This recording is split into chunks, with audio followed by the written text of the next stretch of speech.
I'm here with Valerie Purdie-Greenaway. She's an associate professor of psychology at Columbia University, and she's here as part of the Women at Work Gender Initiative Conference at INSEAD. Thank you for being here. I'm delighted to be here.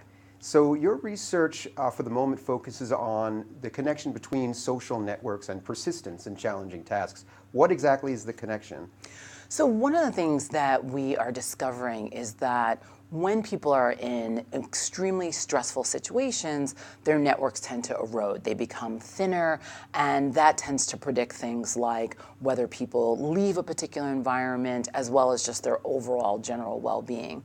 And what we've been trying to do is use a variety of different techniques to bolster people's networks. And we are finding that to the extent that you can maintain people's networks in really stressful environments, it seems to predict persistence. And we've been studying this in the context of STEM, so very difficult, challenging STEM environments.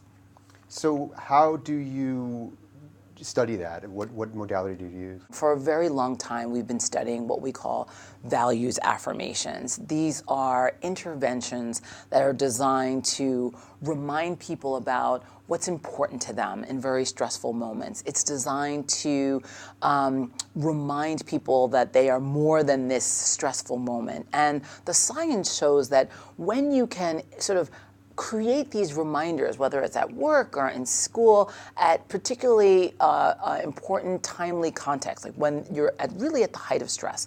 What it does is that it shrinks the importance of those moments. It actually makes people less stressed. After these interventions, just simple reminders of your friends or family or religion or music, the things that are important to you, it sort of shrinks the stress of that moment, and it allows you to continue to maintain and even bolster your networks.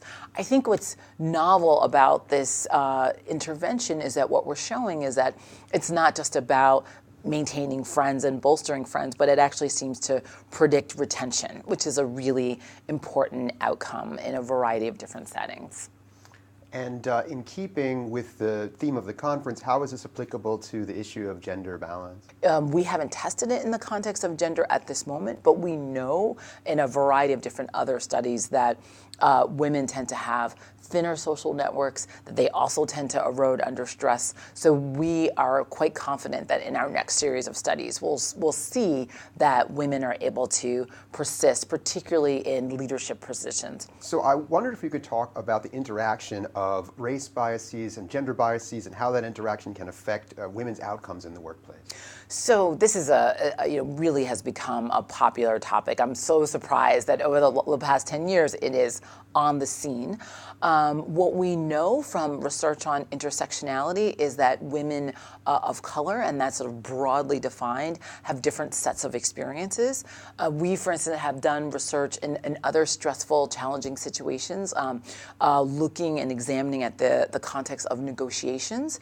And what we find is that women of color tend to have thinner social networks in that context relative to white women and men of color. And what's interesting is at the beginning of, say, a course or a workshop, what you find is a gender difference such that women, regardless of ethnicity, tend to have sort of thinner social networks. But over time, the dominant group, in this context, white American women, seem to catch up to men, but women of color do not.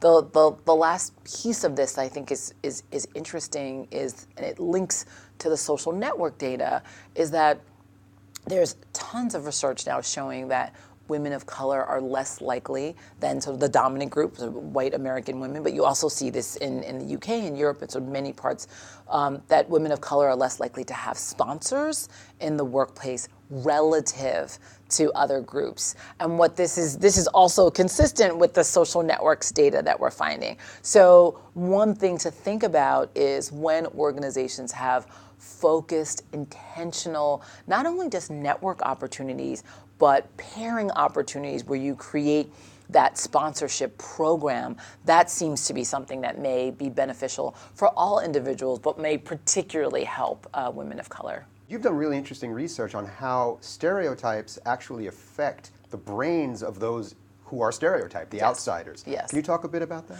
So one of the things that, it's not just my work, but other works have been showing, is that there are these first these physiological effects on stress. And the way that we think about it is that the stress that's associated with this outsider status, with being otherized, is the same kind of biological stress that sort of affects your immune system. We've been looking at endothelial cell death, which is one of the precursors of cardiovascular disease. And one of the things we find is that the stress associated with these stereotypes can really be sort of linked to the early onset of cardiovascular disease when you are in contexts where it is persistent, where it is happening over long periods of time. And so the link between performance at work, persistence at work, and health and well-being, they're not three different systems. They all seem to be linked together. What's the sort of hopeful piece of this is that we're showing that these small interventions that can sort of shrink this physiological and psychological effect of stress also seems to improve these health outcomes. Thank you so much. Thank you.